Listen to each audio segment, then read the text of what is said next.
Book summary: don't overthink it, make easier decisions, stop second guessing, and bring more joy to your life by Anne Bogel. Enjoy the video. Please subscribing to my channel for more great content like this. You'll be notified when I upload new videos. Don't Overthink It by Anne Bogel is a book that addresses the common problem of overthinking and offers strategies to overcome it. Bogel, known for her work on reading and lifestyle topics, explores how overthinking can paralyze decision-making, increase anxiety, and negatively impact overall quality of life. The book likely begins by defining overthinking and helping readers recognize when they're doing it. Bogel probably distinguishes between productive contemplation and unproductive rumination, emphasizing that overthinking often involves repetitive thought patterns that don't lead to useful insights or actions. Key themes of the book likely include: 1. Not the causes of overthinking. Bogel probably explores various factors that contribute to overthinking, such as perfectionism, fear of making mistakes, past traumas, and societal pressures. 2. The costs of overthinking. The author likely discusses how overthinking can lead to indecision, missed opportunities, increased stress, and diminished joy in everyday life. 3. Mindset shifts. Bogel probably emphasizes the importance of changing one's perspective on decision-making and uncertainty. This might include embracing imperfection and viewing decisions as experiments rather than final, irreversible choices. 4. Practical strategies. The book likely offers a range of techniques for reducing overthinking, such as setting time limits for decisions, using decision-making frameworks, practicing mindfulness and present moment awareness, challenging negative thought patterns, developing self-trust.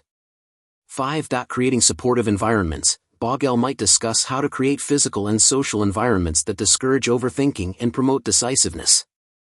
6. The role of habits. The author likely explores how establishing positive habits can reduce the mental load that often leads to overthinking.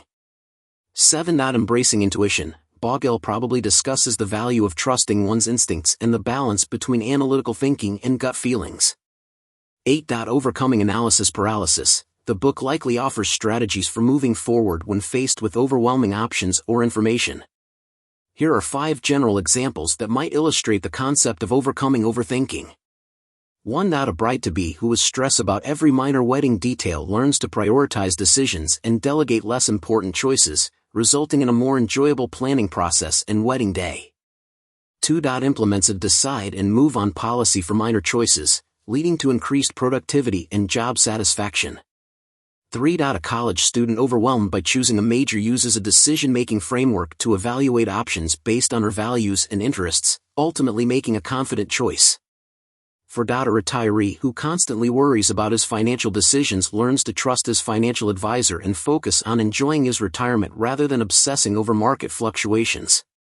5. A parent who overthinks every aspect of child-rearing learns to trust her instincts more, resulting in a more relaxed parenting style and happier family dynamics. Bogel likely emphasizes that overcoming overthinking is not about making rash decisions or ignoring potential consequences. Instead, it's about finding a balance between thoughtful consideration and decisive action. The book probably includes exercises and reflection prompts to help readers identify their overthinking patterns and practice new strategies. Bogel might suggest journaling, meditation, or other reflective practices as tools for gaining clarity and reducing mental clutter. The author likely addresses the role of technology in exacerbating overthinking, possibly offering suggestions for digital detoxes or mindful use of social media and information sources. Bogel probably discusses the importance of self-compassion in overcoming overthinking. She might encourage readers to treat themselves with kindness when they slip into overthinking patterns, viewing it as an opportunity for growth rather than a personal failure. The book likely concludes by emphasizing that reducing overthinking is an ongoing practice rather than a one-time fix. Bogel probably encourages readers to be patient with themselves as they implement new strategies and to celebrate small victories along the way. Overall, Don't Overthink It appears to be a practical guide for those looking to break free from the cycle of overthinking and make decisions with greater confidence and ease. By offering a mix of psychological insights and actionable strategies, Bogel aims to help readers reclaim their mental energy and find more joy in daily life. Don't Overthink It unveils the mental entanglements that come with constant rumination, highlighting how overthinking can rob us of time and precious moments. Drawing on her own experience as an overthinker, Anne Bogel provides readers with tangible solutions to break free from the chains of repetitive, negative thought patterns. Introduction: learn how to stop ruminating and enjoy life more. Have you ever found yourself lying awake at 3 a.m., replaying a casual comment from a colleague or agonizing over a minor decision? In today's complex world, our brains often go into overdrive, turning molehills into mountains. And Bogel's Don't Overthink It dives deep into the labyrinth of our minds, exploring why we spiral into convoluted negative thoughts and how they complicate our lives. This summary isn't just about diagnosing the problem, however, it also offers a roadmap to clarity for everyone who feels tangled in their thoughts and yearns for simpler, more joyous moments. Overthinking is about sweating the small stuff and misallocating limited cognitive resources. Careful and deep thinking is important. Major life choices are a case in point. It's worth dwelling on decisions about your career, whether to end a relationship or move to another country. This summary isn't about these kinds of decisions, or the thinking required to solve complex problems. What we'll be looking at is overthinking. Let's start, then, with a definition. Overthinking happens when we use an excessive amount of mental energy on relatively insignificant matters. When we do this, we misallocate our cognitive resources. Rather than using our limited brain power to address important issues, we waste it on trivial questions. Overthinking can manifest in several ways. Take ruminating. That's what's happening when you lie awake at night replaying a minor episode from the day, like a thoughtless comment from a colleague. Or when you obsess over small issues, like contemplating for hours whether to exchange a clothing item or thinking about minor home improvements that need doing. These kinds of unimportant thoughts occupy an outsized amount of brain space. Then there's indecision, the constant self-doubt about everyday choices. Were those flowers worth the cost? Will people think you're rude if you turn down that dinner invitation next week? As we'll see, such indecision comes from a lack of guiding values or clear perspectives. All forms of overthinking share common traits: they're recurrent, detrimental, and futile. This constant mental labor achieves nothing and drains your energy. It complicates life, strains relationships, and undermines mental health. There's also a considerable opportunity cost to overthinking. Mental energy is finite. Every moment you spend overthinking detracts from time you could have spent on something constructive.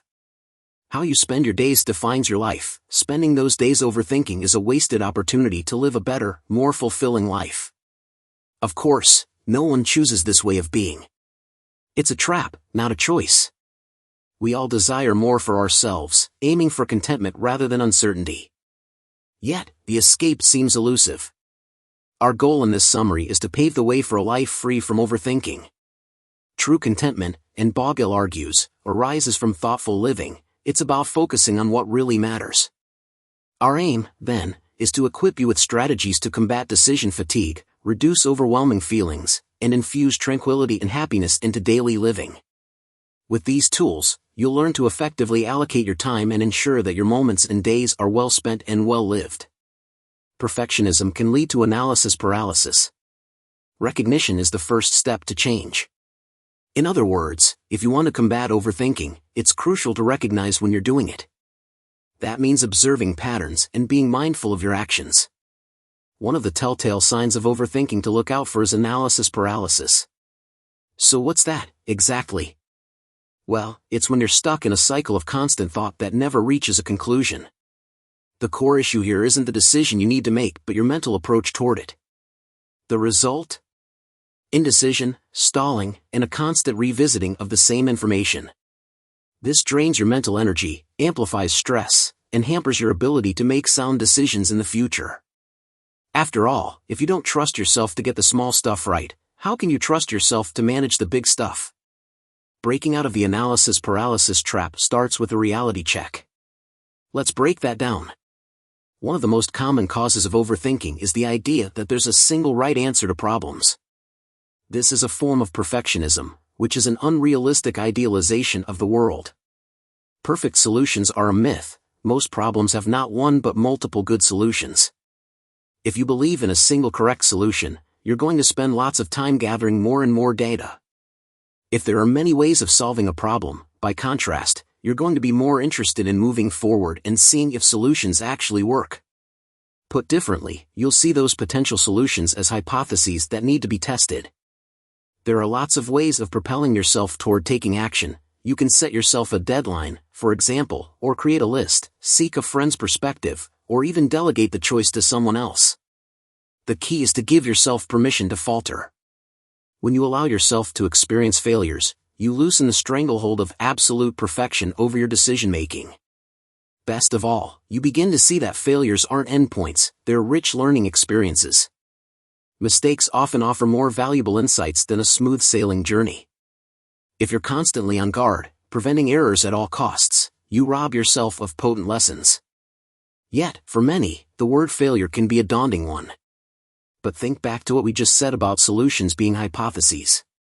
Instead of viewing solutions that don't work as defeats, envision them as data in the experiment that is your life. There are no heavy expectations in experiments. An experiment focuses on results, not victories. Every outcome is a step forward. Identifying your values can simplify your decision-making. We're bombarded with thousands of decisions every day. Some are big, like which career path to take. The majority are much smaller, like what to have for dinner. Amidst this barrage, it's easy to get lost in overthinking. The question is, how can you make these kinds of decisions with greater clarity? It's time to talk about values-driven decision-making. Lots of folks who are great decision-makers aren't simply lucky or intuitive, they're guided by values. They make choices based on who they are and what matters to them. The lesson here is this: recognizing and naming your values can act as a beacon in a sea of daily decisions. Consider the example of choosing a school for your child, or, more prosaically, which grocery store you'll be using for your weekly shop. If you deeply value community and neighborhood ties, the answer is obvious: choose the school or store that's closest to where you live and reduce the amount of time you spend in your car. That means more chances to interact with neighbors and less commuting. This is how values can demystify decision-making. Values don't just guide choices, they also shape thoughts and interests. If you value being informed, for instance, you'll engage with community news and have regular conversations about local events. In essence, our actions and interests should mirror our core beliefs. But here's the catch. Sometimes there's a mismatch between what we say we value and what we actually do. Claiming to cherish family time but always working late, or expressing the importance of reading but never picking up a book are signs of misaligned values. The solution? Periodic self-reflection. Ask yourself, do my actions reflect my stated values? This fact check can unveil discrepancies. To see how this works in practice, take the case of Anne Bogel's uncle, a physician who valued health both professionally and personally but who was also a smoker. One day, his secretary surprised him by saying she'd recognized him before he'd even opened the door to his practice. How? By his cough. It was a moment of reckoning. Recognizing the incongruence between his perceived value and the habit of smoking, he quit immediately. His long-held values, properly identified, gave him the strength to change. So here's the takeaway: if you want to improve your decision-making, start by identifying your values. If you're having trouble doing that, you can reflect on where you invest your time, money, and energy. These investments often reveal unconscious values. If you recognize and like what you see, amplify those values. If you don't, it might be time to redefine and adopt new values that resonate with you. Some values like honesty, kindness, and reliability are widely accepted. However, unique values like a love for adventure, prioritizing humor, or valuing a good night's sleep are just as valid. Remember, your values don't have to be universally right, just right for you. Once you identify your values and start living by them, overthinking starts to fade away. You can't control every aspect of your life, but you can control your responses. You've heard the saying, you are what you eat. It's the same with thinking. We are all the sum of the thoughts whirring through our minds. The way we think molds our lives. It defines how we interact with the world, how we perceive it, and how we behave. That's because thoughts and emotions are inseparable.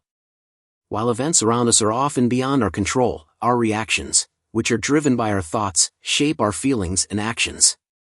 Put simply, positive thinking yields positivity in emotions, and thus actions. Conversely, dwelling on the negative can lead us into a vortex of overthinking. The good news is that you have the power to choose your thoughts. This isn't easy, of course, but it is possible. Think of your mind as a garden. You are the gardener and it's your job to tend to that garden diligently, removing weeds and ensuring only the best seeds take root. Start by observing your mental patterns. What occupies your thoughts? Is there a tendency to focus on the negative? Do you habitually overthink certain topics? Listen to your internal dialogue. If you're perpetually pessimistic, remember that nobody enjoys persistent negativity, not even when it's just you and your thoughts. When you spot signs of negative thinking, actively search for and acknowledge the good in every situation. This proactive approach can divert your mind from rumination. For example, when you're confronted with a daunting task, remind yourself of the adage, hard work leads to success. Such positive affirmations can steer you away from negative spirals and encourage perseverance. Gratitude is another powerful antidote to overthinking. Regularly counting your blessings shifts your focus from what's lacking to the abundance in your life. The upshot? An uplifted mood and less room for negative rumination. A simple way of doing this is to set a reminder on your phone each day. When it buzzes, take a minute to think about one thing you're grateful for. Another option to embed this practice in your daily life is to keep a gratitude journal. Cultivating empathy also helps to refocus your perspective. When faced with an annoying situation, like an inconsiderate driver, don't jump to negative conclusions. Instead, consider an empathetic explanation, maybe they're rushing to the hospital. This mindset reduces negative responses and supports an attitude of understanding and patience. You might not have control over external events, but the meanings you make from them are in your hands.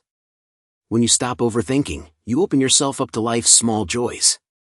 In one of her most popular newspaper columns, the American humorist Irma Bombeck wrote that if she had her life to live over, she would have eaten popcorn in the good living room and burnt the pink candle that was sculptured like a rose before it melted in storage.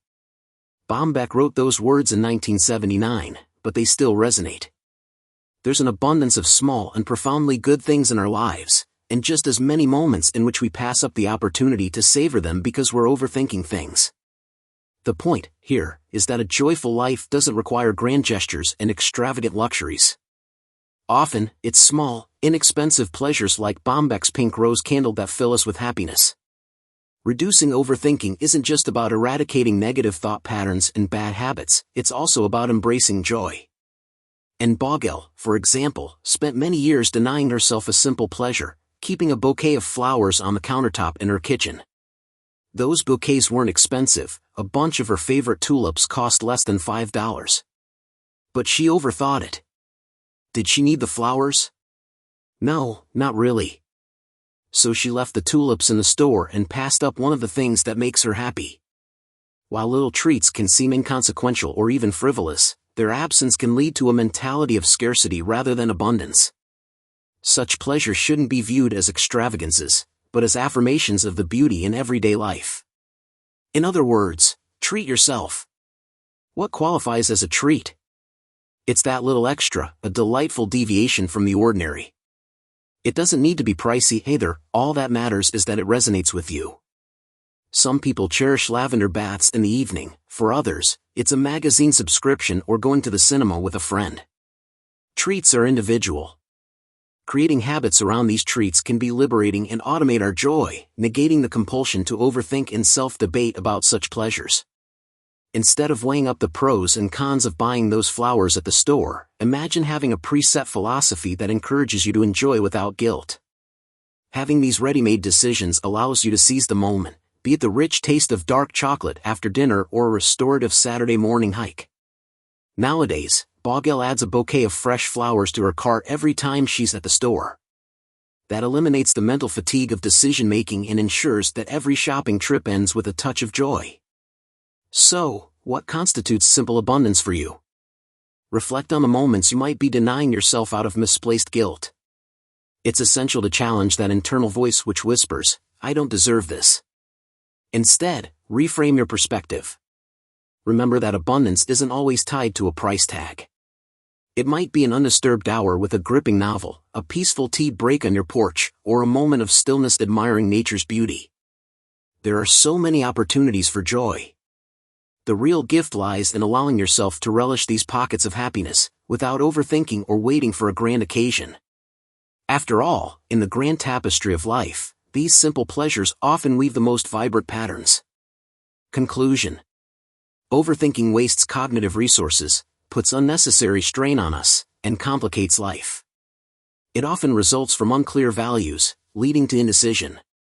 Overcoming this means recognizing when we're overthinking and understanding that multiple solutions exist for every problem. To make better decisions, act according to your core values, and embrace potential failure, since you can always learn from it. Breaking the cycle of overthinking involves using positive affirmations, and practicing gratitude and empathy. True contentment comes from enjoying life's simple pleasures rather than denying them as a result of analysis paralysis. Adopting habits that cherish these pleasures combats mental fatigue and promotes a life of simple abundance.